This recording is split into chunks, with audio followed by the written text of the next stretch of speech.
Horton, an anthropologist of the Kalabari people of Niger and of religion and its relation to other thought, gives a careful intellectualist account of religion, and this was in the late 20th century, emphasizing its similarities to and continuities with science. An early publication in the middle of the 20th century, following the suggestion that deities resemble humans, defines religion as the, quote, extension of the field of people's social relationships beyond the confines of purely human society, end quote. That is, people model aspects of the non human world as significantly human like and as capable of social relationships. Subsequently, Horton argued that religious thought and action are not sharply different from scientific thought and action. Both are second order theoretical schemes once removed from the first order theories of common sense. The central aim of both is to unify experience by reducing complexity and disorder to order and simplicity, and both work by analogy and metaphor. The fact that religion models the world by analogy with humans while science tries to avoid this is superficial and mere idiom. This belief is influential as a forerunner of what is now called the cognitive approach to religion, though Horton draws more on philosophy of science and on the fieldwork than on cognitive science itself. Recent cognitive psychology and related research add to and modify his work by emphasizing unconscious, non-rational processes and by showing that our tendency to model the world on humans is neither superficial nor mere idiom, but is pervasive and deeply rooted. A final figure in this brief history is Clifford Geertz, who I have a video on in my philosophy playlist, who to some degree synthesizes the three groups above. Most relevant is his widely cited Religion as a Cultural System. This is an unpacking of his extended definition of religion as, first, a system of symbols which acts to, second, establish powerful, persuasive, or pervasive and long-lasting moods and motivations in men and women, by 3, formulating conceptions of a general order of existence, and 4, clothing these conceptions with such an aura of factuality that 5, the moods and motivations seem uniquely realistic. This defines religion by its function, namely to motivate and hearten its adherents by presenting an ordered world of meaning. It fulfills a deep-seated human wish for meaning and unifies society with a shared symbol system by interpreting the world as having a general order of existence. And so he says that the definition of religion is a system of symbols which acts to establish powerful, pervasive, and long-lasting moods and motivations in men by formulating conceptions of a general order of existence and clothing these conceptions with such an aura of factuality that the moods and motivations seem uniquely realistic. However, the essay does not specify clearly what kind of meaning religion offers, other than as ultimate or precisely why this meaning convinces. These admissions allow Geertz's description of wide applicability, but leave little motivation for religion as a cultural system. Again, see my video playlist on Geertz's treatise. What or who is involved in this general order? That it should encourage us. Why learn only that the specifics of the order are highly variable and apparently arbitrary? The order remains, finally, a black box. And to that box go our existential problems and outcome, if not solutions, at least reassurances. We learn not how the order works, but only that it provides the meaning that we need. Both reassurance and meaning, however, are characteristically human phenomena. Thus, a possible more specific description of this general order of existence would be that it is created or inhabited by human-like being or beings, that is, by something like a deity or deities. And if so, then its content would be neither arbitrary nor infinitely variable, but, as Tyler and Horton argued, modeled on human persons. Thus, constrained, Geertz's system would become narrower, though still broad enough to include virtually all cultures, but also on sounder psychological footings as well. Concerning recent cognitivism, over a century after Tyler gave anthropological form to the intellectualist view of religion, and almost a century since that form lost most of its followers, new versions of intellectualism have arisen. Most emphasize unconscious processes, where Tyler dealt with conscious ones, and draw on the new field of cognitive science, and accordingly are termed cognitivist. Currently, these seem the most energetic theories. Cognitivists at present generally agree with Taylor and Horton that what we mean by religion includes dealings with human-like, yet not human beings. Nonetheless, their theories can be divided roughly into two approaches. One approach maintains that religious ideas arise regularly and inevitably because they are intuitive. Intuitive ideas are products of spontaneous and unconscious perceptual and inferential processes. We have such ideas without knowing why, or even that we have them. They transmit easily because they strike chords that are already familiar. Most pertinently, this approach provides a new explanation for the intuitive phenomena most central to religious ideas, namely animism and anthropomorphism. This explanation is that they constitute apparent but mistaken discoveries, that is, false positives, of animals or people, and are inevitable products of our chronic search for important agents in an ambiguous world. This search, in turn, is part of an evolved strategy for finding the most important features in our uncertain perceptual environment. Perceptual uncertainty is heightened by natural deception in the form of camouflage. Hence, our sensitivities to possible important agents and traces of agents, predator or prey, friend or enemy, are on a hair trigger, and we cannot help often think that we have detected them when we have not. The other cognitivist approach sometimes is called cultural epidemiology, for the notion that culture spreads like a disease. Its adherents hold that religious ideas arise only randomly and sporadically, but are widespread because they are memorable and thus easily transmitted. They are memorable because they are counterintuitive and therefore novel. Boyer, in the first decade of the 21st century, is representative of the second approach. He says that his central term, counterintuitive, is technical and does not mean strange, exceptional, or extraordinary, but rather contradicting some information provided by ontological categories. For example, he says the categories animal, person, and plant are ontological. They tell us that their members have distinct biological properties, that they are alive, need nutrition, grow, become old, and die. Counterintuitive ideas, according to Boyer, include beings that are not animal, person, or plant, yet have one or more of these biological properties. They also include animals, persons, or plants that lack one or more of these properties. To be remembered best, concepts should be minimally counterintuitive, meaning that in some ways they should be familiar, but in other ways not. A ghost, for example, is a human being with ordinary desires, intentions, and feelings, who also is insubstantial. Several problems seem to beset this account. Centrally, the meaning of counterintuitive is not very cogent. Boyer writes that its ordinary sense is misleading and that the neologism counterontological may be a better choice. As noted, he defines counterintuitive, or the new term counterontological, as that which contradicts ontological categories by mixing their properties, particularly those of animate and inanimate beings. However, the categories he calls ontological and intuitive, especially biological ones, are themselves controversial. Some researchers say that biology is learned, not intuitive. Until that issue is resolved, we will not know whether religious concepts violate ontological categories, however they are defined. In addition, because Boyer does not clearly define the term ontological categories, his definition of counterintuitive or counterontological in terms of them is circular. One might suppose that ontological categories have some independent basis in science or in nature, but Boyer says that they are not always true or accurate. They are just what we intuitively expect, and that's that. Thus, ontological categories are defined as whichever categories are intuitive, and counterintuitively, or counterintuitivity, is defined as whatever conflicts with them. Later, Boyer and Barrett write that intuitive ontological categories differ from real ontological categories, but their criteria remain unclear. The epidemiologists also characterize the supernatural as counterintuitive and make it a hallmark of religion. But the very notion of the supernatural is a Western thought, and again controversial. To add to the confusion, Boyer elsewhere says that we represent supernatural agents intuitively.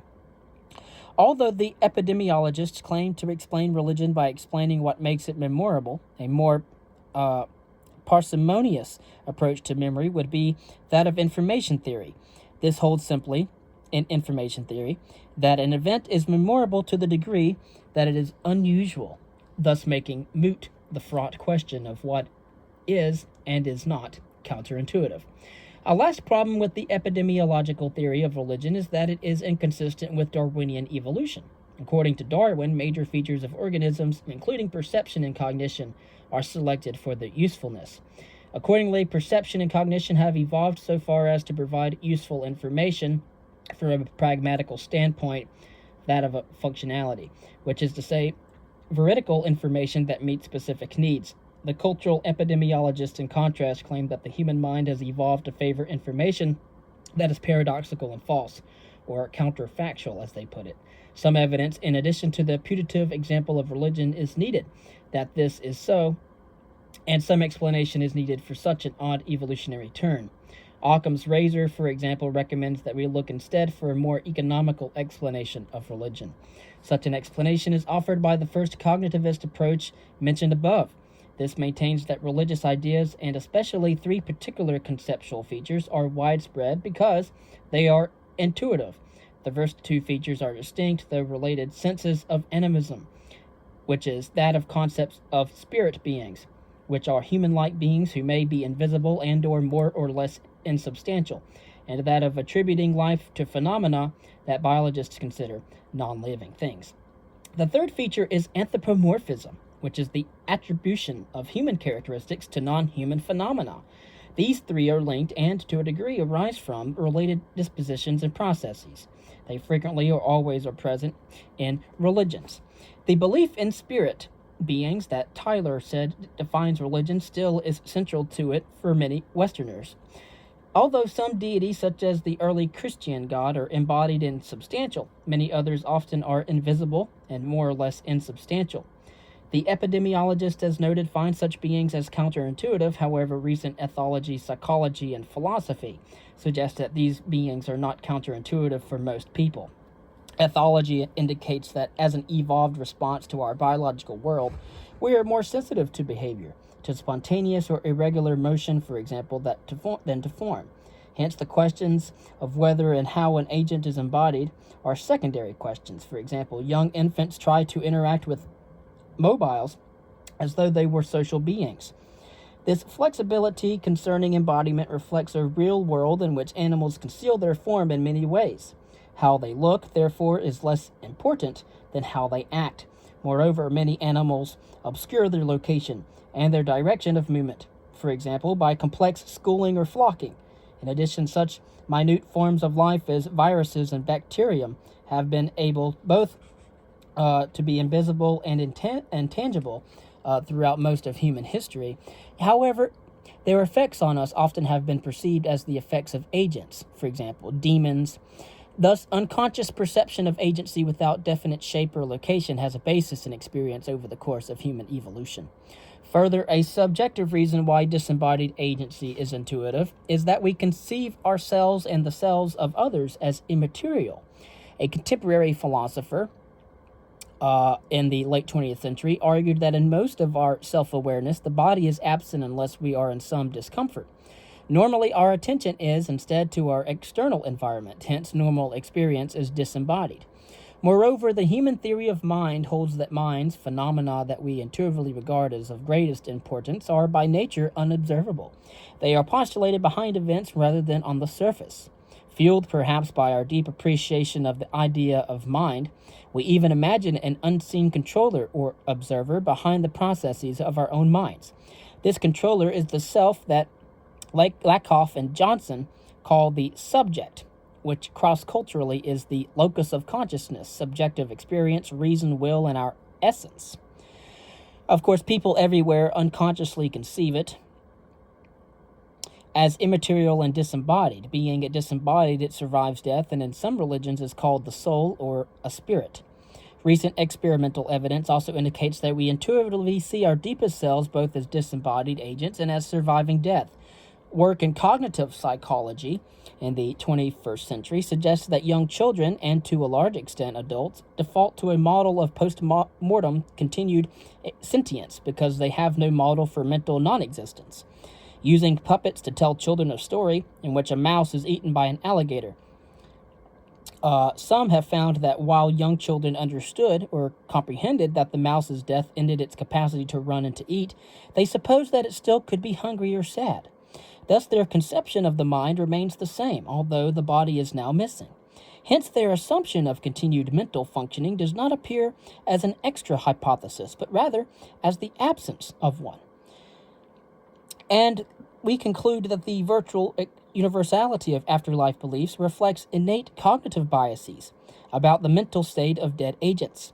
Thus, several kinds of evidence converge to suggest that animism, in the first sense, a belief in human-like but disembodied agents, is intuitive.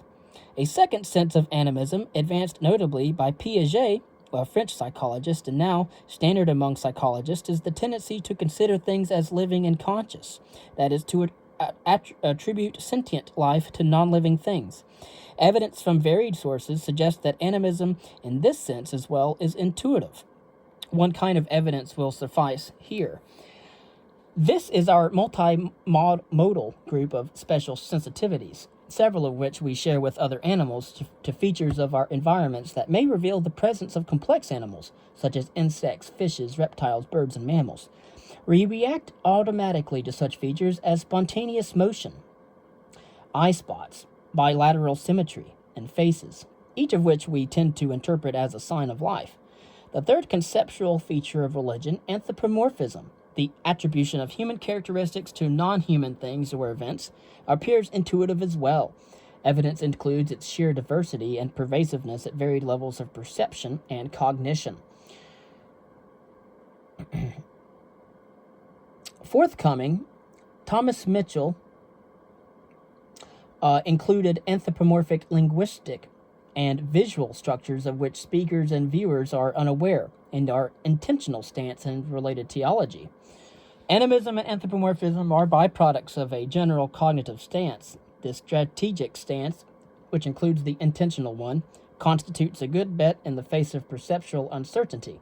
It assumes that unidentified phenomena, sights, sounds, smells, etc., that may reflect the presence of life, including human life, in fact, do so.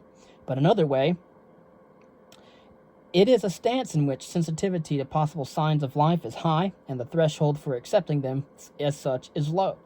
This strategy has been produced by natural selection in us and in other animals because, as I have argued at length, our perceptual world is inherently ambiguous, and because where highly organized life is present, it is important that we detect it.